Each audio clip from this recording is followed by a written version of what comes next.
अस्सलाम वालेकुम। अगर आप ई-कॉमर्स का बिज़नेस करना चाहते हैं और आपको ये फ़ैसला करना मुश्किल हो रहा है कि आपने शॉपिफ़ाई की तरफ जाना है या वर्डप्रेस की तरफ जाना है, तो ये वीडियो देखने के बाद इंशाल्लाह आप फ़ैसला कर लेंगे। क्योंकि इस वीडियो के अंदर मैं आपको शॉपिफ़ाई और वर्डप्रेस के मेन डिफ़रेंस बताऊँगा आपको कि दोनों के अंदर कॉस्ट का कितना फ़र्क आ रहा होता है, यूज़ेबिलिटी किसकी अच्छी है, किसको इस्तेमाल करना आसान है, किसको मुश्किल है, किसमें हमें कस्टमाइज़ेशन वगैरह मिलती है, किसके एनालिटिक्स वगैरह बेहतर है, किसकी सपोर्ट बेहतर है।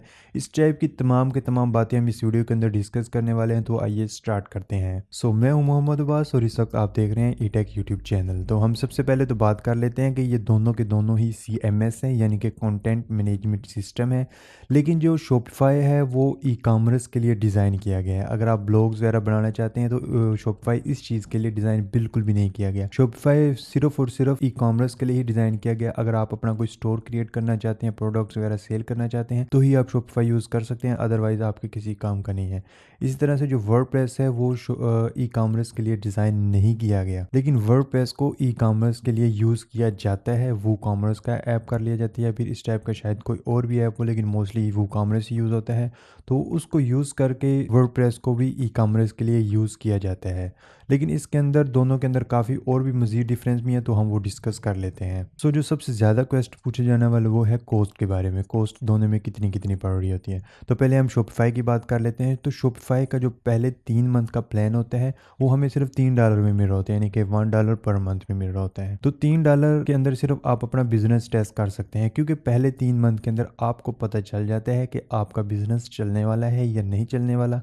और जब उसके बाद चल जाएगा तो उसके बाद भी अगर आप मंथली पे करेंगे तो $25 पर मंथ पे करेंगे। अगर आप ईयरली पे करेंगे तो $19 पर मंथ के हिस्से में आएंगे, तो उसको मल्टीप्लाई बाय 12 कर लीजिएगा, ठीक है। तो आपने ये कोर्स ज़हन रखनी है। और शॉपिफाई के अंदर हमें डोमेन लेनी पड़ती है, लेकिन होस्टिंग वगैरह इनकी अपनी होती है। जबकि वर्डप्रेस के अंदर हमें डोमेन और होस्टिंग दोनों लेनी पड़ती हैं। जो होस्टिंग की जो हमें कॉस्ट पड़ रही होती है वो कॉस्ट ऑलमोस्ट आप कह लेंगे, वैसे तो 200 $300 वाली भी होस्टिंग मिल जाएंगी। लेकिन जो अच्छी नॉर्मल होस्टिंग होती है, अच्छी भी होती है और नॉर्मल रेट में होती है, वो कीमत 5-6 हज़ार रुपये में आपको ईयरली होस्टिंग मिल जाएगी। आपको फ्री वाली भी काफ़ी जगह मिल रही होगी, लेकिन आपने उनकी तरफ बिल्कुल भी नहीं जाना, उनमें सिक्योरिटी वगैरह के रिस्क आ जाते हैं।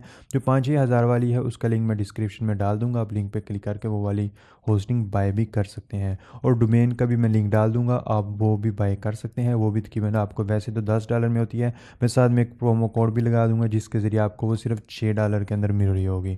.com की एक अच्छी डोमेन। तो जो हमारा डोमेन पे खर्चा होगा वर्डप्रेस के अंदर वो तकरीबन 21-2200 रुपये, जो मैं लिंक दूंगा उसके ज़रिए। नेम चीप की डोमेन है, अच्छी डोमेन होती है। और इसके अलावा जो होस्टिंग है उस पर 5-6 हज़ार रुपये तक का खर्चा होगा, तो ओवरऑल आपका खर्चा 7-8 हज़ार रुपये होगा, ठीक है। और जबकि शॉपिफाई के अंदर हमारा पहले 3 मंथ के अंदर तो ना होने के बराबर खर्चा है, क्योंकि पहले 3 मंथ के अंदर हमें सिर्फ $3 शॉपिफाई को देने हैं और एक डोमेन को देने हैं 21-2200 रुपये तक। सो ये 3,000 रुपये में आपका काम चल जाएगा पहले 3 मंथ के लिए। लेकिन उसके बाद जो है शॉपिफाई महंगा हो जाएगा।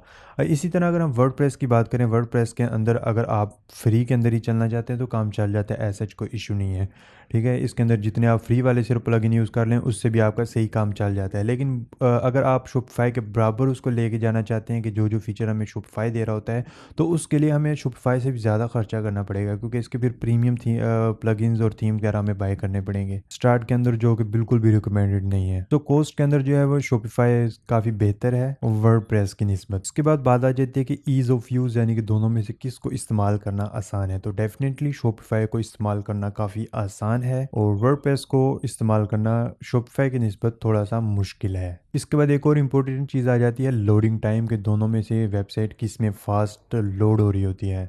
इस चीज़ के अंदर भी, क्योंकि शॉपिफाई की इनकी अपनी होस्टिंग होती है, अच्छी होस्टिंग होती है, इसके अलावा भी जो फीचर्स वगैरह होते हैं वो बिल्ट इन फीचर्स होते हैं, जिसकी वजह से हमें ज़्यादा ऐप और प्लगइन वगैरह इंस्टॉल नहीं करने पड़ते। जैसे वर्डप्रेस के अंदर हमें काफ़ी ज़्यादा प्लगइन वगैरह इंस्टॉल करने पड़ते हैं, जिससे इसकी स्पीड स्लो हो जाती है। इसी तरह से जो शॉपिफाई के अंदर हमें ज़्यादातर बिल्ट इन फीचर्स वगैरह मिल जाते हैं, जिसकी वजह से जो लोडिंग टाइम है वो शॉपिफाई का काफ़ी बेहतर है। इसके बाद एक और ज़रूरी चीज़ होती है सपोर्ट के लिहाज से देखा जाए तो शॉपिफाई बहुत ही बेस्ट सपोर्ट है। 24/7 हमें इसकी सपोर्ट मिल रही होती है, काफ़ी इफेक्टिव सपोर्ट है इसकी, जबकि वर्डप्रेस के अंदर हमें ऐसे कोई सपोर्ट नहीं मिलती। अगर हम वूकॉमर्स की सपोर्ट से भी कॉन्टैक्ट वगैरह करें तो वो भी इतना खास अच्छा रिस्पॉन्स नहीं देते। अगर उनका प्रीमियम ले लें तो वो ऑलमोस्ट शॉपिफाई के फिर बराबर ही पहुँच रहा होता है, और उसके प्रीमियम के अंदर फिर हमें सपोर्ट उसमें भी मिल जाती है, लेकिन सपोर्ट के लिहाज से फिर भी शॉपिफाई वर्डप्रेस से काफ़ी बेहतर है। इसके बाद बात करते हैं कस्टमाइजेशन। अगर आप तमाम फीचर को, जैसे चेकआउट का बटन होगा उसको इस तरह नहीं ऐसे करना है, उस पेज को किस तरह से डिज़ाइन करना, हर तरह के पेजेस को किस तरह से डिज़ाइन करना है, ऐसी चीज़ों को कस्टमाइजेशन कहते हैं। कस्टमाइजेशन के लिहाज से वर्डप्रेस बहुत आगे है, शॉपिफाई उसका बहुत ही छोटा सा, आप कह लेंगे एक छोटा सा एक बच्चा है।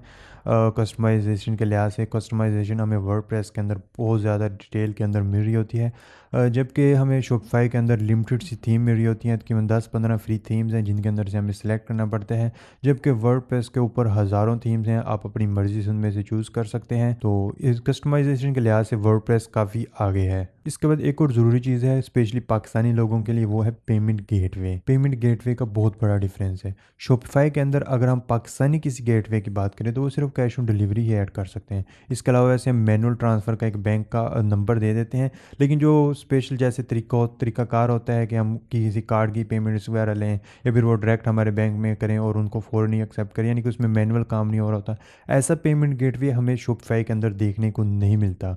अगर आप एलटीडी वगैरह बनवा लेते हैं या एलएलसी वगैरह बनवा लेते हैं, उसकी बेस पे स्ट्राइप वगैरह बनाते हैं और इसी बेस पे शॉपिफाई अकाउंट बनाते हैं, यानी कि वो पाकिस्तानी बेस अकाउंट नहीं होगा, तो फिर आप इसके अंदर पे कार्ड पेमेंट्स वगैरह ले सकते हैं, पेपाल की पेमेंट्स वगैरह ले सकते हैं। लेकिन पाकिस्तानियों के लिए आप कह सकते हैं कि कोई भी हमें पेमेंट गेटवे नहीं मिलता, आप ईजी पैसा वगैरह को इसके अंदर ऐड नहीं कर सकती। जबकि हम वर्डप्रेस की बात करें उसके अंदर हम हर तरह का पेमेंट गेटवे ऐड कर सकते हैं। पाकिस्तान के अंदर जितने भी बैंक वगैरह हमें पेमेंट गेटवे दे रहे हैं सब के सब ऐड हो सकते हैं। ईजी पैसा का, जैज़ कैश का, तमाम के तमाम पेमेंट गेटवे ऐड हो जाते हैं। लेकिन मैं आपको ये बात बताता चलूँ कि पाकिस्तान के जितने भी पेमेंट के गेटवे हैं सब के अंदर बहुत ज़्यादा इश्यूज़ वगैरह होते हैं। तो पेमेंट गेटवे के लिए आपने सिर्फ, अगर आप वर्डप्रेस सिर्फ इसलिए चूज़ कर रहे हैं कि वहाँ पे पेमेंट गेटवे हमें अच्छा मिलेगा, तो मैं आपको बिल्कुल भी रिकमेंड नहीं करूँगा, क्योंकि पेमेंट गेटवे के अंदर, पाकिस्तानी पेमेंट गेटवे के अंदर काफ़ी ज़्यादा इश्यूज़ आते हैं। जो स्ट्राइप वगैरह हो गया या फिर इस टाइप के टू चेकआउट या इस तरह के अमेज़ोन पे हो गया, इस टाइप के काफ़ी पेमेंट गेटवे हैं जो काफ़ी मशहूर हैं और सही से उनके अंदर बगैर एरर के वो चलते हैं, वो पाकिस्तान के अंदर नहीं बनते। तो उसके लिए आप अगर एलसी बनवाते हैं, एलटीडी वगैरह बनवाते हैं, तो उस बेस पे वो चलेंगे, वो तो फिर शॉपिफाई के अंदर भी चल जाएंगे और वर्डप्रेस के भी अंदर चल जाएंगे। सो उम्मीद है कि ये चीज़ आपकी क्लियर होगी कि पेमेंट गेटवे किसका बेहतर है। इसके बाद बात आ जाती है कि अपडेट्स वगैरह आती रहती हैं, वर्डप्रेस के अंदर भी आती हैं, शॉपिफाई के अंदर भी अपडेट्स वगैरह आती हैं। तो काफ़ी दफ़ा ये होता है कि जब हम अपना स्टोर को अपडेट करते हैं, वर्डप्रेस के स्टोर को जब अपडेट करते हैं तो उसके अंदर काफ़ी ज़्यादा एरर्स वगैरह आने के चांसेस होते हैं, जबकि शॉपिफाई के अंदर किसी टाइप का कोई एरर भी अपडेट्स वगैरह से नहीं आता, क्योंकि शॉपिफाई वो स्पेशली जो है ई कॉमर्स के लिए ही डिज़ाइन किया गया है। एक और चीज़ आती है एनालिटिक्स के, हमें बेहतर एनालिटिक्स किस चीज़ के अंदर मिले होते हैं, तो शॉपिफाई डेफिनेटली बहुत ज़बरदस्त किस्म के हमें एनालिटिक्स दे रहा होता है। शॉपिफाई के अंदर हमें ये चीज़ पता चल रही होती है कि किस सिटी से कितने लोग आए। फॉर एग्जांपल कराची की बात कर लें, कराची से 100 लोग आए, उनमें से एक बंदे ने ख़रीदा, और इसी तरह से वो ये भी बता रहा होगा कि लाहौर से सिर्फ 10 बंदे हैं, उनमें से 2 बंदों ने ख़रीद लिया।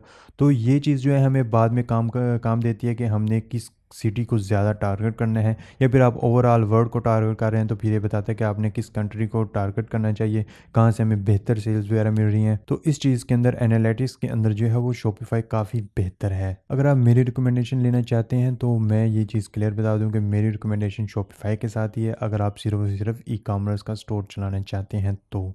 अगर आप ब्लॉग्स वगैरह या किसी दूसरे मकसद के लिए यूज़ कर रहे हैं फिर तो उसके लिए शॉपिफाई किसी काम का है नहीं, फिर तो वर्डप्रेस की तरफ जाइए। उम्मीद करता हूँ कि ये वीडियो देखने के बाद आपको क्लियरिटी हो जाएगी कि आपने वर्डप्रेस की तरफ जाना है या शॉपिफाई की तरफ जाना है। सो आज की वीडियो में इतना ही। अल्लाह हाफिज़।